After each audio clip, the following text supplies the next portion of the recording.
Assalamualaikum warahmatullahi wabarakatuh. Selamat pagi anak-anak kuat SMK Negeri 1 Surabaya. Berjumpa kembali dengan Ibu Vina dalam pembelajaran Bahasa Indonesia. Kali ini kita akan belajar materi Bahasa Indonesia kelas 12, mengungkapkan kekaguman dalam narasi kearifan lokal.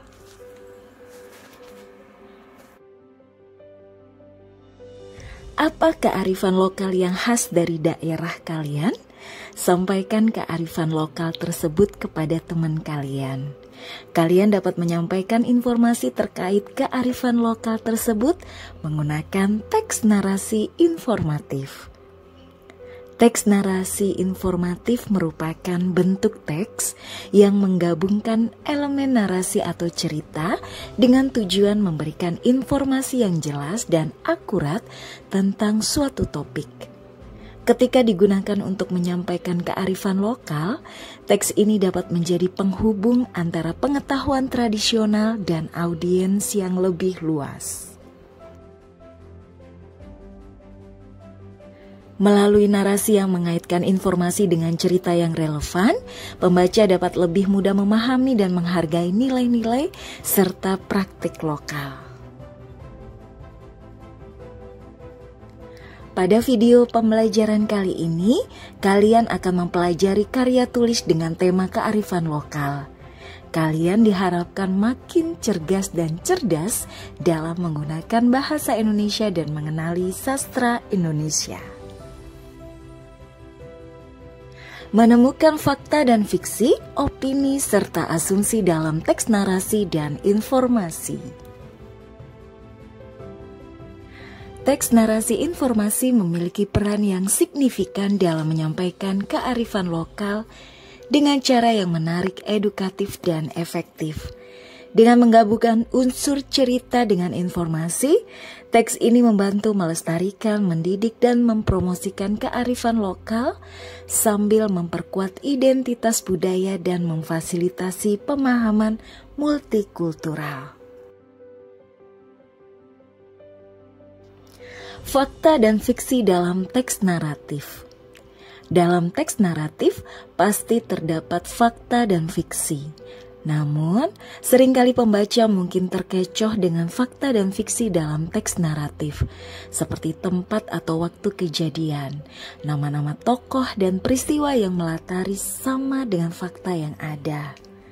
Beberapa pembaca mungkin dibuat bingung dengan peristiwa dalam teks naratif yang biasanya bisa dibaca seperti benar-benar terjadi di dalam dunia nyata, mengingat banyak elemen yang memiliki kesamaan di dalam teks naratif terhadap dunia nyata.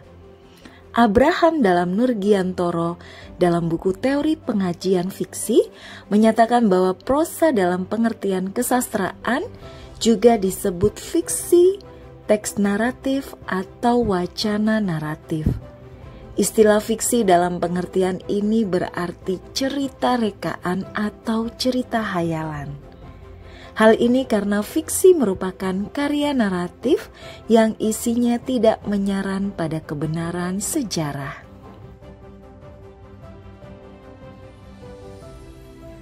Pendapat Abraham juga dipertegas oleh Nurgiantoro dalam bukunya Teori Pengkajian Fiksi, yang mengatakan bahwa karya fiksi adalah karya yang menceritakan sesuatu yang bersifat rekaan, hayalan, sesuatu yang tidak ada dan tidak terjadi sungguh-sungguh sehingga tidak perlu dicari kebenarannya dalam dunia nyata.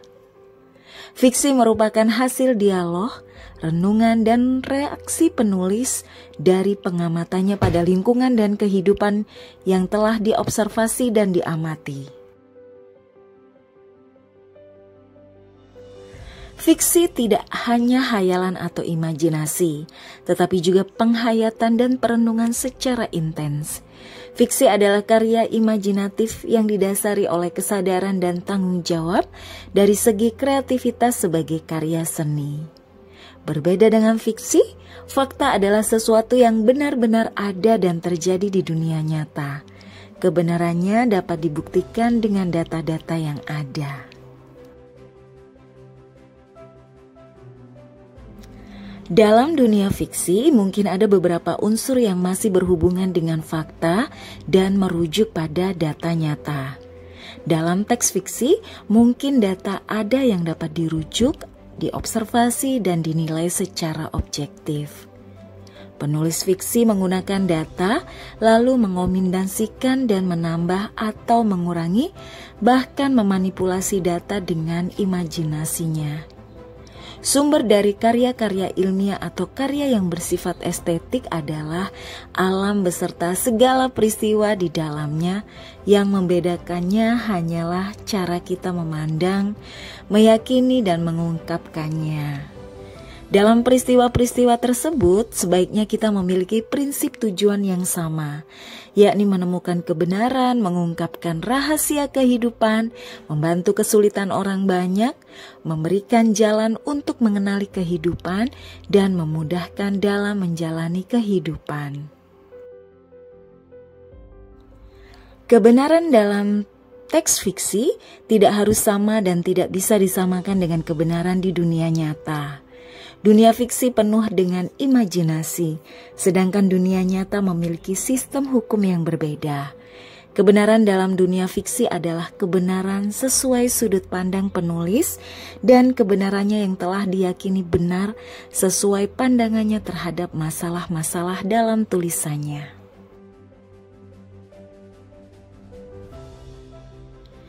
2. Opini dan asumsi dalam teks sastra. Opini adalah pemikiran yang bisa dikemukakan semua orang. Opini berkebalikan dengan fakta. Fakta adalah pernyataan yang bisa dibuktikan kebenarannya, sedangkan opini adalah ungkapan perasaan seseorang yang tidak dapat dibuktikan. Opini merupakan pikiran yang didasarkan pada fakta atau emosi dan terkadang dimaksudkan untuk menggiring pemikiran orang lain dengan sengaja. Dalam KBBI Daring disebutkan pengertian opini adalah pendapat, pikiran, atau pendirian. Dalam teks naratif, opini berupa pendapat pribadi atau pendirian penulis. Oleh karena itu, opini dapat berubah sesuai pendapat atau pendirian penulis. Kalimat opini umumnya bersifat relatif. Kata yang biasanya menunjukkan opini diantaranya tampaknya, paling, agak, atau biasanya. Dari penjelasan tersebut dapat disimpulkan bahwa opini adalah pendapat, ide, atau pikiran untuk menerangkan preferensi atau kecenderungan tertentu terhadap ideologi dan perspektif yang memiliki sifat tidak objektif. Dengan kata lain, opini adalah pernyataan yang tidak meyakinkan, bersifat subjektif, dan tidak dapat dibuktikan kebenarannya. Oleh karena itu, opini bukan informasi yang benar, melainkan bias.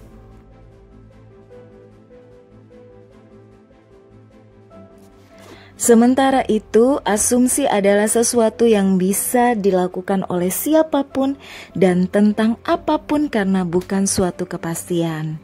Dalam KBBI Daring, pengertian asumsi adalah dugaan yang diterima sebagai dasar, landasan berpikir karena dianggap benar. Asumsi merupakan dugaan sementara yang dianggap benar oleh seseorang. Dari pengertian tersebut, kalian harus menggarisbawahi kata dugaan dan dianggap benar. Artinya, adalah hasil dari perbuatan menduga, sangkaan, perkiraan, taksiran. Sementara itu, dianggap benar artinya belum tentu benar, belum terbukti kebenarannya. Dapat disimpulkan asumsi adalah anggapan yang belum terbukti kebenarannya dan memerlukan pembuktian secara langsung. Asumsi bukan fakta. Orang yang suka berasumsi memiliki cara berpikir tidak tersistem.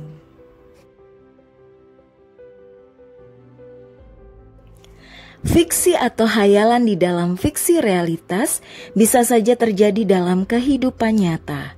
Tokoh-tokoh dalam cerita fiksi memiliki perwatakan yang mirip dengan tokoh-tokoh dalam dunia nyata. Begitu pula peristiwa yang disajikan mungkin terjadi dalam kehidupan nyata. Oleh karena itu, demi menghindarkan penyamaan tokoh, latar, dan peristiwa di dalam karya fiksi, penulis membuat sebuah penafian. Penafian dalam bahasa Inggris disebut disclaimer. Isi penafian adalah penyangkalan penulis terhadap cerita. Perhatikan contoh penafian fiksi berikut ini.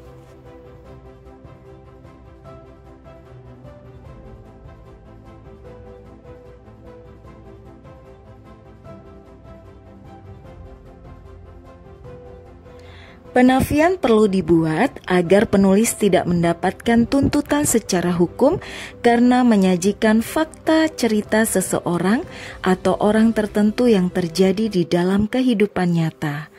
Apabila memasukkan fakta sejarah dalam cerita naratif, penulis perlu melakukan riset fakta-fakta sejarah sebenarnya agar tidak menyimpang dari kenyataan. Menyelisik akurasi data pada teks tentang kearifan lokal. 1.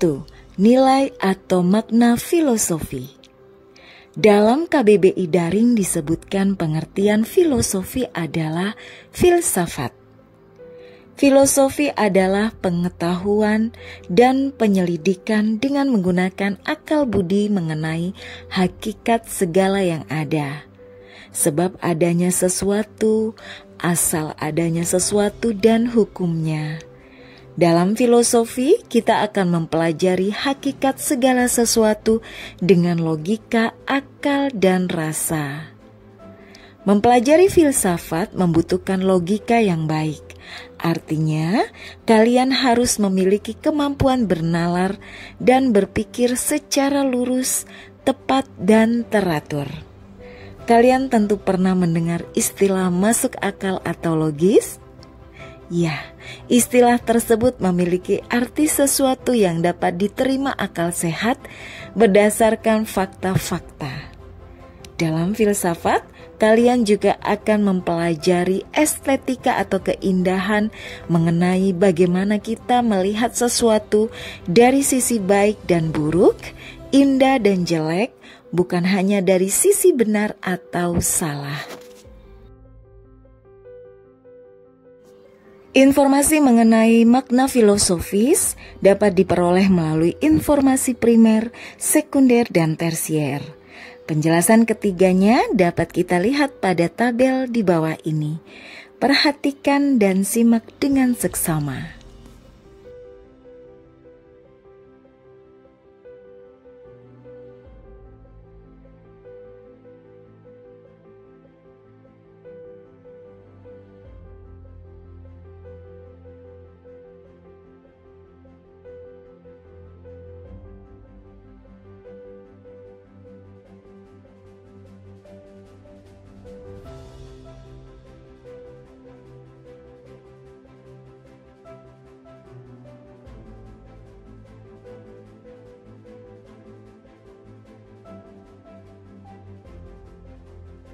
Dua, data visual.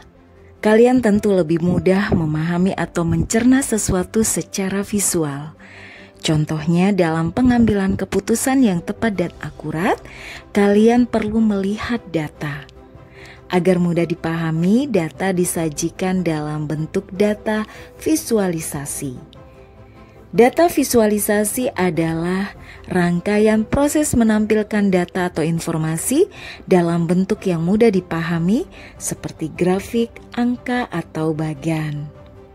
Dalam penerapannya, data visualisasi bertujuan untuk mempermudah pembaca dalam melihat dan memahami tren, outliers, dan pola dalam suatu data. Visualisasi memungkinkan para pembuat keputusan melihat analisis yang disajikan secara visual. Ada dua jenis visualisasi data yang paling populer, yaitu dashboard dan infografik. Kedua jenis tersebut menggunakan kombinasi grafik, teks, dan gambar untuk mengomunikasikan pesan data.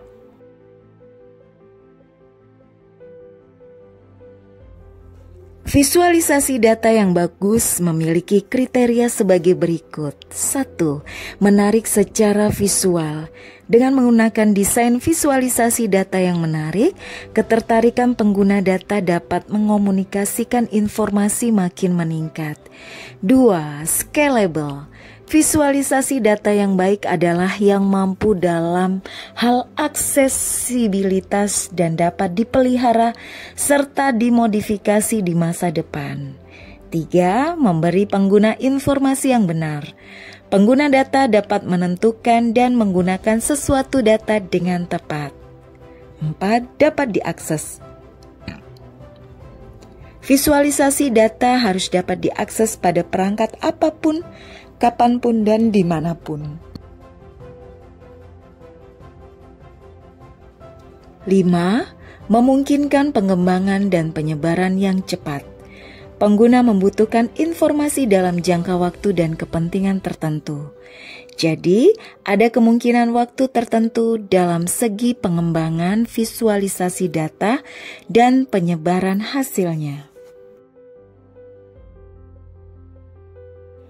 Menilai efektivitas visual pada teks informasi. Infografik adalah media informasi yang dapat berbentuk teks dengan perpaduan gambar, grafik, ilustrasi, dan tipografi. Biasanya, infografik digunakan untuk merepresentasikan data agar penyajiannya mudah untuk dipahami dan dibaca. Infografik yang terdiri atas teks keterangan atau penjelasan, grafik, tabel, dan gambar ditata dengan unsur pendukung desain sebagai berikut.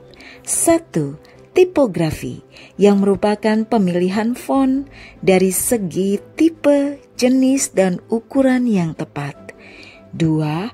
Warna, yang menjadi pembeda dari dan penjelas antar bagian. 3. Garis, yang menjadi pemisah dengan penjelas antar bagian. 4. Icon, yang menjadi simbol keterangan.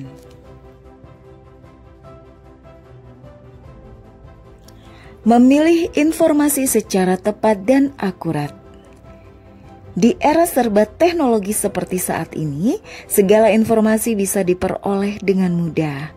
Tidak semua informasi yang didapatkan bisa dipercaya karena banyak yang tidak benar atau hoax di internet.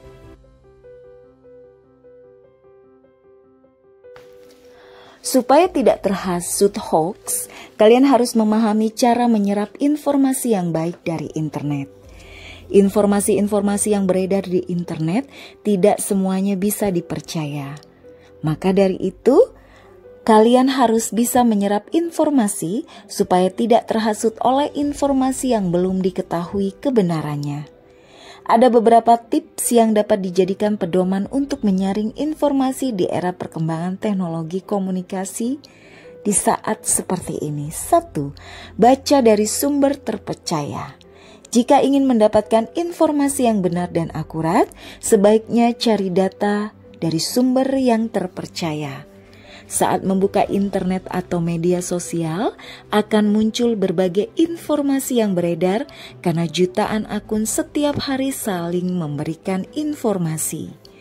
Banyaknya informasi yang dibagikan tersebut tidak semuanya benar.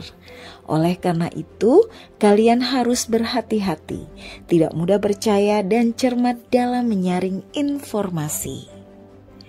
2. Baca secara menyeluruh. Seringkali kalian menemukan banyak berita yang isinya berbeda, bahkan tidak sesuai dengan judul. Tidak sedikit pula orang yang terprovokasi hanya dengan membaca berita atau informasi dari judul saja. Maka dari itu, sebagai pengguna yang bijak, kalian harus dapat membaca informasi yang diterima secara keseluruhan. Tidak hanya dari judul atau poin-poin saja, agar terhindar dari hoax atau berita palsu. 3. Bandingkan dengan situs lainnya. Cara lain yang bisa diterapkan dalam menyerap informasi ialah membandingkan dengan situs lainnya. Meski judul dan isi konten sudah sesuai, kalian harus tetap berhati-hati apabila ingin menyebarkan informasi tersebut. Hal ini bukan tanpa alasan. Terkadang suatu media berpihak pada golongan atau kelompok tertentu sehingga konten yang disajikan mengandung pro dan kontra menyikapi suatu permasalahan. Agar lebih aman, kalian perlu mengecek kembali dan membandingkan dengan situs lain yang membahas permasalahan yang serupa. Mengungkap makna kosakata baru di bidang kuliner. Kosakata mencakup semua kata, frasa, dan ekspresi yang dapat digunakan atau dipahami seseorang saat berbicara, mendengarkan, membaca, ataupun menulis. Penambahan kosakata juga kerap terjadi setiap waktu dalam pembelajaran bahasa. Kosakata baru di bidang kuliner terus berkembang seiring dengan perubahan tren, inovasi teknologi, dan globalisasi. Kosakata baru seringkali muncul dari tren kuliner yang sedang populer saat ini. Mengikuti istilah-istilah ini membantu dalam memahami arah perkembangan kuliner. Dengan memahami kosakata kuliner terbaru, konsumen bisa lebih menghargai menu restoran dan memilih hidangan sesuai preferensi mereka. Misalnya, mengetahui istilah vegan membantu dalam membuat pilihan yang lebih tepat berdasarkan kebutuhan. Kalian dapat mencari arti kosakata baru di bidang kuliner menggunakan KBBI. KBBI mengalami pemutakhiran setiap tahun. Artinya, selalu ada penambahan kata-kata baru secara berkala. Contohnya pada bulan Oktober 2023 telah ditambahkan 1.202 entry baru dari berbagai bidang termasuk kata-kata slang dalam percakapan. Sebagai contoh dalam penyajian minuman coklat yang menjadi tren saat ini, bentuk penyajian minuman coklat dikenal berbagai istilah berikut ini. Silakan disimak dengan seksama.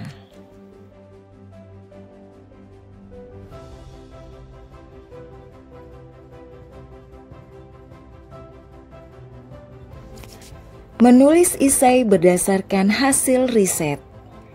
Karya tulis ilmiah adalah tulisan atau laporan tertulis yang memaparkan hasil penelitian atau kajian suatu masalah oleh seseorang atau kelompok dengan memenuhi kaidah dan etika keilmuan.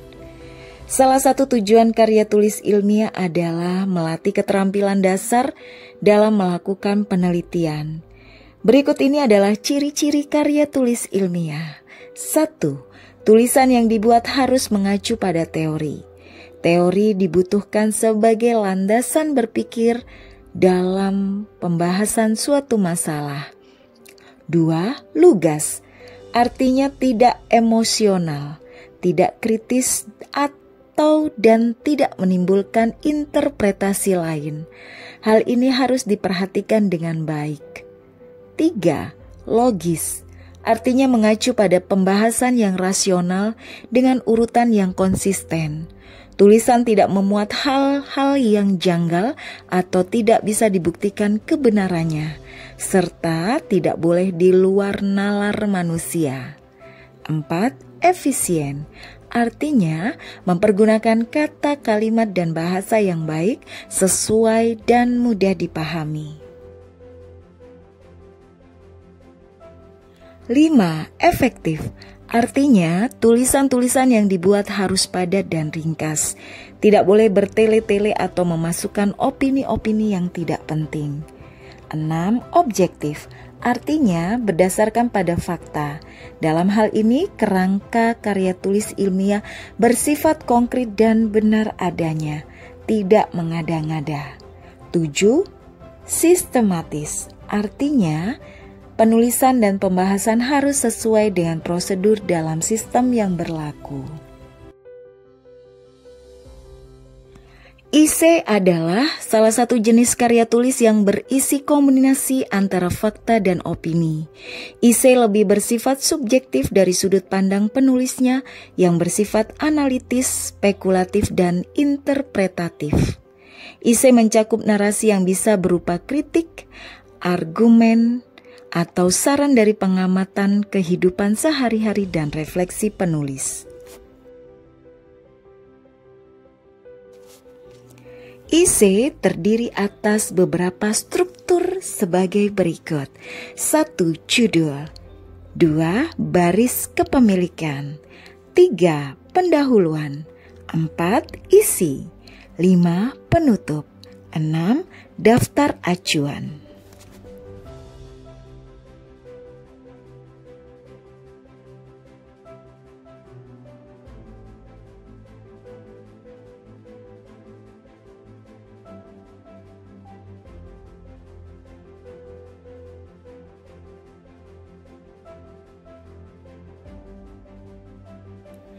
Esai mengandung opini terhadap suatu permasalahan yang disampaikan oleh penulis. Opini penulis perlu didukung oleh hasil penelitian atau riset. Sebuah penelitian sederhana dapat kalian lakukan melalui cara berikut ini. 1. Kajian pustaka adalah riset dengan cara membaca secara analitis buku, media berkala, dan media daring yang dijadikan sumber rujukan. 2. Wawancara. Wawancara adalah riset dengan cara mewawancarai narasumber yang relevan terhadap topik bahasan. Narasumber dapat berupa pakar suatu bidang, akademisi seperti guru atau dosen, praktisi, tokoh masyarakat, atau masyarakat. 3. Sebar kuesioner. Adalah riset dengan cara menyebarkan daftar pertanyaan tertulis kepada kelompok orang yang menjadi target penelitian. 4. Percobaan adalah riset dengan cara melakukan percobaan ilmiah terhadap dugaan atau hipotesis yang ditemukan dari permasalahan penelitian. Menceritakan kearifan lokal secara runut dan runtut. Berbicara adalah salah satu keterampilan yang harus dikuasai oleh peserta didik dalam pembelajaran bahasa.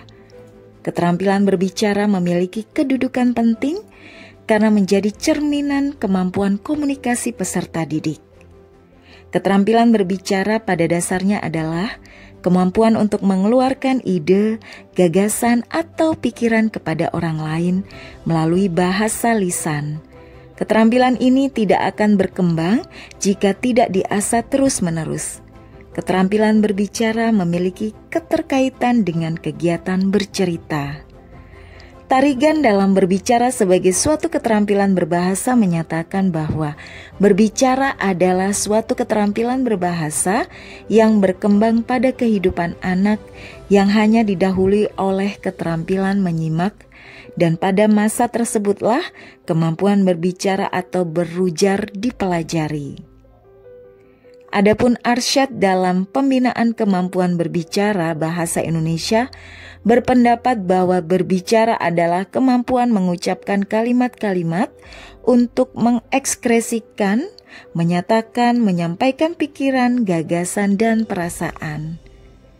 Menceritakan informasi sama seperti menceritakan sebuah cerita.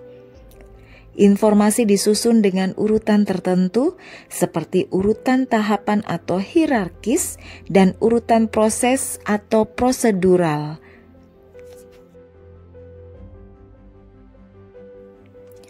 Urutan tahapan misalnya dari umum ke khusus, dari mudah ke sulit, dari awal ke akhir, dari depan ke belakang. Urutan proses misalnya langkah-langkah membuat esai dari awal hingga akhir. Cerita dan informasi yang baik harus disajikan secara runut dan runtut. Runut adalah dapat ditelusuri asalnya, sedangkan runtut adalah selaras atau serasi sehingga mudah dipahami. Kearifan lokal itu tidak hanya berlaku secara lokal pada budaya atau etnik tertentu, tetapi dapat dikatakan bersifat lintas budaya atau lintas etnik sehingga membentuk nilai budaya yang bersifat nasional. Contohnya, hampir setiap budaya lokal di Nusantara memiliki kearifan lokal yang mengajarkan gotong royong, toleransi, etos kerja, dan seterusnya.